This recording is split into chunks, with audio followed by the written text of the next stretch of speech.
ಪವಿತ್ರಾತ್ಮರಿಂದ ಪ್ರೇರಿತರಾಗಿ ಎಲ್ಲ ಸಮಯಗಳಲ್ಲೂ ಪ್ರಾರ್ಥಿಸಿರಿ.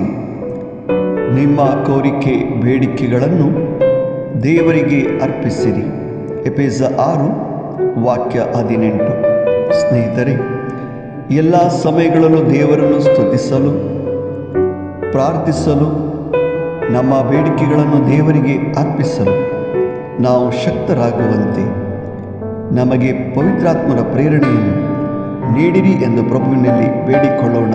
ಆಮೆನ್.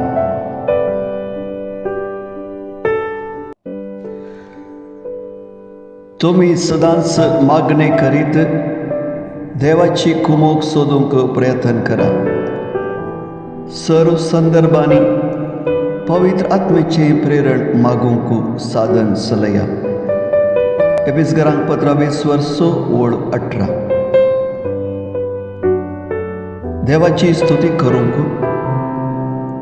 आणि ताचे कडेन मागोंक आणि आमची मागणी ताचे मुखार उबारूंक आमी योग्य जायशी पवित्र आत्मेचे प्रेरण आमकां दीस सुम्या म्हणून आमी मागून घेवया. आमेन.